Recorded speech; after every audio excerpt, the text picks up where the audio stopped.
Apa itu? Lanjut, cukup? Lanjutnya langsung ke menguburkan nih. Wadafnihi fi hufratin tamna'u ba'da tammiha raihatan ay zuhuraha wasabu'an ay nabsyahulaha fayakulul mayita. Fardu kifayah hukumnya mengubur jenazah dengan lubang yang dapat mencegah timbulnya bau busuk dan aman dari pembongkaran binatang buas tentunya yang hendak memakan mayat tadi setelah tanah digali, setelah tanah galian ditimbun. Jadi harus dilubangi. Lubangnya sekira-kira binatang buas pun tidak bisa menggali sedalam itu kira-kira supaya aman dari binatang buas tadi. Tidak ada ukurannya Ustaz ya? Nah, nanti di depan ada Pak Ji. Wa kharaja bi hufratin, bukan termasuk lubang. Wad'uhu bi wajhil ardi, ialah jika jenazah itu diletakkan di atas tanah. Wa yubna alaihi mayamna'u zainika, kemudian dibangunkan di atas tanah tadi bangunan yang dapat mencegah bau busuk dan aman dari pembongkaran binatang buas. Ini nggak ditanam, nggak ngegali. Jadi ditaruh di tanah datar, habis itu dibangunkan Nah, bangunan yang cukup tebal gitu kan. Entah bahannya dari apa gitu kan, supaya aman dari bau. Jadi itu bukan lubang yang dimaksud. Tetap dalam Islam yang wajib, yang fardu kifayah itu tadi membuat lubang, masukkan ke dalam lubang. Walaupun sama-sama tujuannya tadi mencegah tadi. Tapi kalau tanahnya lembek gimana? Kalau digali susah gitu kan, tanah lembek. Nah, kalau tanahnya lembek itu pengecualian. Misalnya tanahnya bekas rawa, bekas sawah gitu kan, maka diperbolehkan tadi tuh ditaruh, kemudian ditimbun pakai tanah sampai tinggi, kayak gundukan gitu. Nah, tapi kalau tanahnya yang normal ya digali gitu. Terus gimana kalau ada orang meninggalnya di kapal, perahu, jauh dari daratan? Na'am man mata bisafina, betul demikian, barang siapa yang wafat di atas perahu atau kapal, wa ta'adzaral barru jaza ilqa'uhu fil bahri, dan jauh dari daratan, maka mayat itu dibolehkan ditenggelamkan di laut. Kayak dulu kan orang berangkat haji kan hampir sebulan di kapal laut kan, 3 bulan, dia muter tuh dari Jawa ke Aceh dulu. Makanya Aceh itu disebut Serambi Mekah, karena zaman itu orang mau berangkat haji itu pasti lewat situ muternya, keluar dari Indonesianya baru ke bawah sampai ke Arab. Cuman ketika dalam perjalanan ada yang meninggal di kapal, nggak ada daratan kan, nah maka ditenggelamkan dengan cara apa? Dikasih pemberat, kasih batu, kasih pemberat. Kalau di kapal terus di es gitu, boleh nggak sama ikan gitu, gabungin. Dua darat itu ada sih emang. Dulu tentang ya enggak, jadi di airnya kamu tuh pas nyelam. Terus dia digabungin sama ikan-ikan, sama di batu es dan di es. Pas darat dikuburin tetap. Seminggu 2 minggu gitu di laut. Iya, masukin ke laut. Nggak ngerti, pokoknya di bawah mayatnya dari tengah laut. Daripada nanti ziarahnya susah ya. Kalau ini kan kita dibuat tahun yang lumayan ini nih lama. Kalau mungkin ketika ada teknologi pendingin ruangan bisa jadi solusi kan. Dingin sampai jadi bekukan orang. Iya, digabungin sama ikan.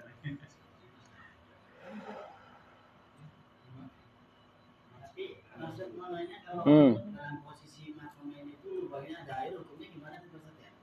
Kenapa? Waktu mau di makam ini Heeh. kita dari lubang terus Heeh. apa di sini aja tuh di dalamnya ada keluar air gitu. Wah, adab itu.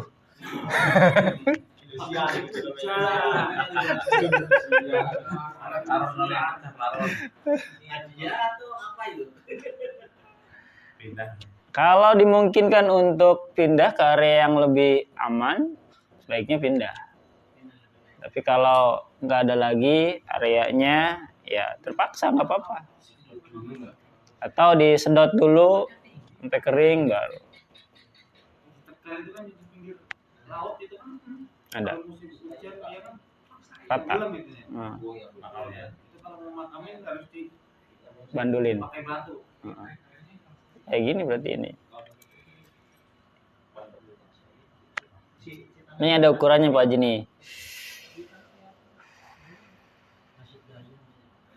Wa bitamna'u dzainika ma yamna'u ahadukum. Tadi catatannya jauh dari darat ya. Kalau kira-kira ke darat nih masih mungkin gitu kan. Sampai baunya belum menyebar, ya di darat dimakaminnya gitu. Apalagi sekarang mungkin ada teknologi pendingin ruangan gitu kan, storage seperti itu. Ya kalau bisa dibawa ke darat, di darat.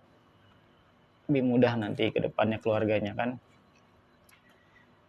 Dikecualikan dengan kata-kata yang dapat menimbulkan bau tadi, maksudnya tidak termasuk dapat menimbulkan bau atau aman dari pembakaran binatang buas, ialah ma yamna'u ahadukuma ka'ani tadat bisa siba mudzalikal mahal. Bila lubang itu hanya mampu mencegah salah satunya seperti binatang buas di tempat itu menggali kuburan jenazah-jenazah yang dikubur, maka wajib membangun kuburan sekiranya dapat mencegah binatang itu sampai ke daerah mayat. Jadi maksudnya gini, tadi kan syaratnya dua. Yang pertama baunya nggak kecium, yang kedua nggak bisa digali sama binatang buas. Nah, suatu daerah mungkin bisa tuh bikin lubang seperti itu, tapi masih bisa nih binatang buasnya mungkin ekstra gitu ya. Dia masih bisa gali nih sampai si jenazah-jenazah mayat-mayat tadi bisa dia ambil gitu kan. Maka kalau seperti itu kasusnya boleh tuh. Jadi selain digali, dibangunkan juga bangunan di situ, ditinggikan tanahnya gitu. Nah, kalau kayaknya mungkin kuburan-kuburan yang saat ini dibangunkan asal muasalnya dari situ mungkin. Apalagi zaman dulu kan hutannya banyak kan. Kalau cuma digali gitu khawatirnya ada binatang buas, makanya di semen segala macam kan, bikinin keramik kalau sekarang kayak gitu. Nisan. Kecing. Originalnya orang apa itu? Kalau tempur namanya kecing itu. Kecing itu namanya kecing. Nisan ya. Tanah yang di atas kuburan itu namanya kecing.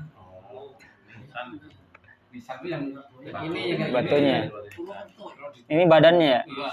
Apa namanya? Ada atau istilah. Kecing gitu. Makamnya kuburannya. Nih ada luasnya nih. Wa akmaluhu qabrun wasi'un fi amkin arba'ati azru'in.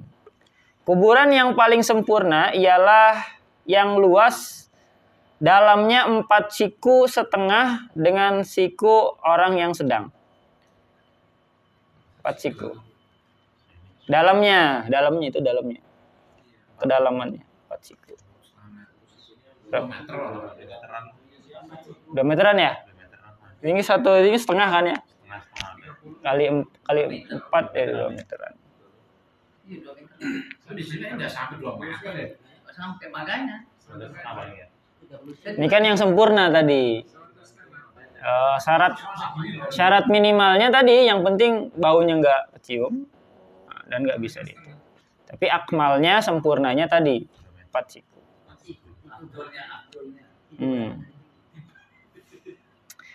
Lebarnya sekira leluasa untuk orang yang menguburkan masuk ke dalamnya. Biasanya kan ketika mengubur itu kan, jadi ya yang ini aja kira-kira nggak terlalu sempit, nggak terlalu lebar juga, biar yang nguburin nyaman.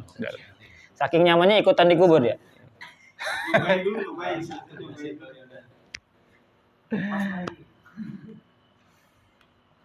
Sebagaimana sabda Rasulullah Shallallahu Alaihi Wasallam mengenai para sahabat yang gugur di Gunung Uhud. Ahfiru, kata Rasulullah, galilah oleh kamu sekalian, wa ausi'u, luaskanlah, wa a'miku, dalamkanlah kuburnya. Kalau ada space-nya, bikin nyaman mungkin, maksudnya sepas mungkin gitu, jangan ngepres banget gitu. Irit sekarang. Per coupling ada ini.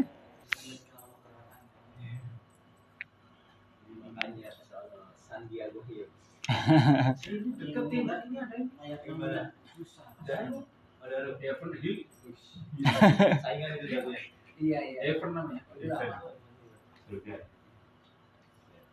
Juara tamannya ya kan. Wa yajibu idja'uhu lil kiblah. Ngadepnya kemana? Wajib membaringkan jenazah menghadap ke arah kiblat.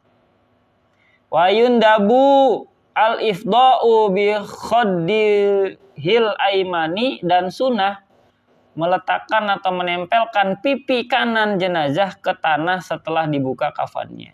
Sunnah hukumnya. Jadi enggak pun enggak apa-apa. Tapi afdolnya kayak gitu. Ba'da tanhiyatil kafni anhu ila nahwi turabi mubalaghatin. Sampai pengungkapan bahwa dirinya hina. Ini maksudnya sebagai pengungkapan bahwa dirinya itu hina dan rendah derajatnya di hadapan Allah. Kemudian waraf'u ra'sihi, palanya diganjal, binahwi libnatin, dengan tanah yang dikepal. Sini kan ada tuh.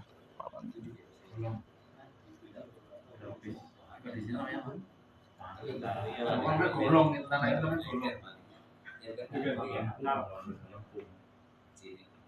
Namanya lempung. Kalau di sana golong itu. Golong giling.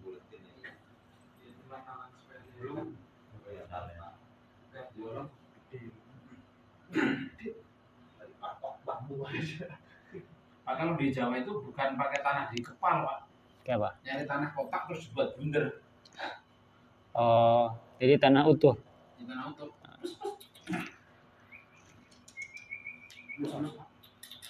Jadi tanah yang di kepal kan istilahnya ke tanah yang mencar tadi disatuin. Kalau ini kan tanahnya masih utuh tapi dibuat bulat. Iya, buat bulat biasanya. Lebih padat mungkin ininya kan. Ya. Khasnya gitu sih. Enggak kayak gini-gini, Pak. Kalau di sini biasanya di pol gitu. Kalian yang bukan kalinya yang bikin. Iya, sekali kotor dia. Jadi modelnya begini. Jumlahnya berapa? Nah, sini nggak disebutin. Seininya aja yang penting bisa menahan si kepala itu. Sesuai kebutuhan. Kalau cewek itu 5. Kalau cowok 7. 5 buat di mana aja? Oh, tempel-tempel. Aku soalnya juga enggak ini sih. Karena takut dia itu ngomong. Kalau gini itu goyang. Tasnya ini goyang. Iya. Yang suka dangdutan ya.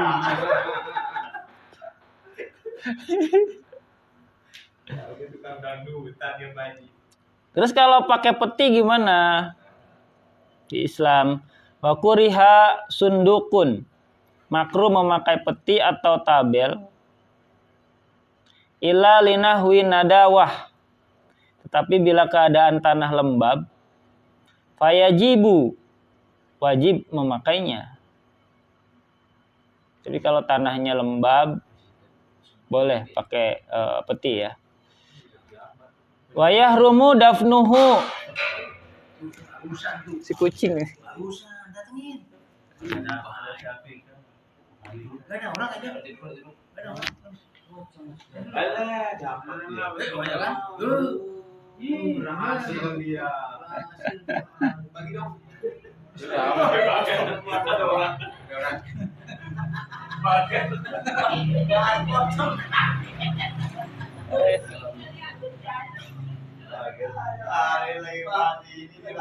Semuanya sih kreatif. Kaget deh, kucingnya kok gede.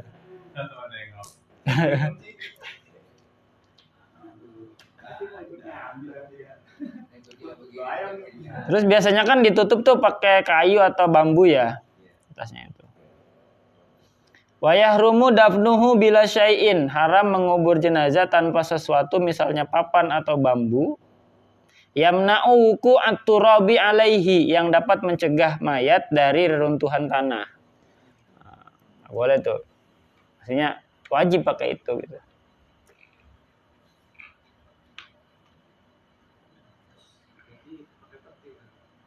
Iya, tadi kalau pakai peti kan biasanya itu untuk yang lembab atau mungkin mohon maaf nggak utuh badannya kayak gitu kan. Kalau utuh apa harus dikeluarkan? Maksudnya? Tadi kalau tanahnya lembab ya dikeluarin. Iya kalau tanahnya lembab. Kalau tanahnya biasa. Ya ngapain pakai peti? Itu pejabat-pejabat pakai peti semua, Pak. Itu mah Ya kan? Orang muslim juga. Iya, akhirnya Ibu Yono itu live TV gitu. Waktu turunin peti, bukan digotong, ya kan? Berapa kali? Bayangkan pakai peti, ini pejabat militer ya. Dari militer tuh banyak pakai peti. Tembak. Wah. Kalau meninggalnya itu ya itu bisa dirasakan nggak pernah pakai peti. Itu misalnya dikirim dari sini ke Surabaya, berarti itu. Nah, nanti kalau itu dibuka kan enggak? dibuka, harusnya dibuka. Dibuka saja. Kalau nggak ada apa bodorot ya. Misalkan tadi tanahnya mungkin lembab atau apa gitu. Ya, karena mayatnya.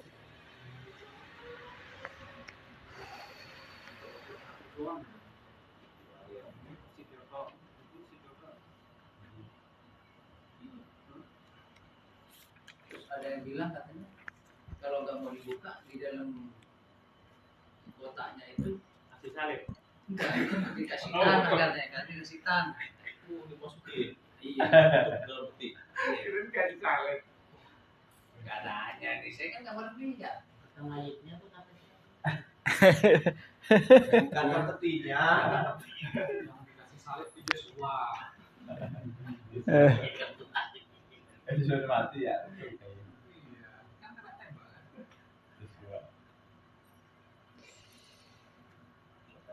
Lihat lagi nih satu paragraf lagi. Wa yahrumu dafnusnaini min jinsaini. Haram mengubur dua jenazah yang berlainan jenis kelamin. Laki-laki dan perempuan biqabrin dalam satu kuburan, dalam satu liang. Ilam yakun bainahuma, jika keduanya mahramaini, jika ilam yakun bainahuma mahramaini, jika keduanya bukan muhrim. Au zaujiyatun, atau bukan suami istri. Jadi kalau muhrim, saudara dengan saudara, suami atau dia suami istri selama masa hidupnya, mungkin meninggalnya bareng, boleh disatuin jenazahnya. Dijajarin gitu, Pak. Jejerin. Yang ditumpuk. Wa ma'a ahadihima, adapun suami istri atau yang sama mahramnya bukan makruh, bila disatukan seperti halnya makruh mengubur kajam'i mutahidin bijinsin fihi bila hajatin. Adapun suami istri atau yang sama mahramnya hukumnya makruh bila disatukan seperti halnya makruh mengubur mayat banyak yang sama jenisnya tanpa keperluan atau darurat. Jadi maksudnya masuk lagi dia, kurang kali.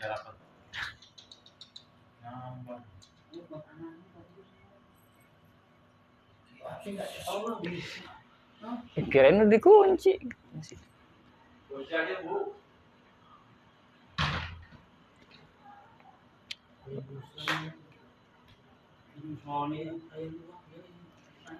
Ini itu kayak lagi ngisi turin. Bayi yang suka lagi. Bayi. Kalau benerin lagi yang hitam. Kayak dapar ya. Nah, kalau banyakkan jenazahnya, masal.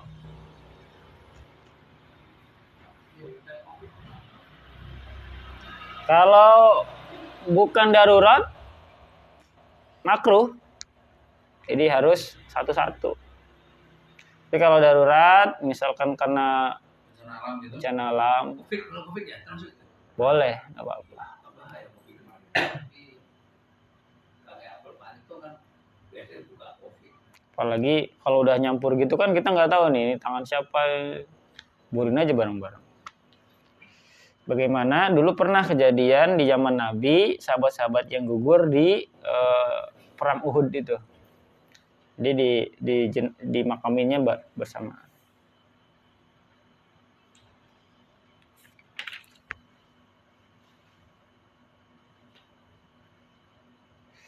Oke, itu kayaknya cukup untuk malam ini. Ya. Dan praktiknya nih. Siapa? Tanya dulu Pak, sebelum itu Pak. Silakan. Itu kan kalau di sini kan baca-bacanya nggak ada ya? Mm-mm. Pas dikubur nggak ada bacaannya itu nggak ada. Nggak ada diadain itu nggak ada ya?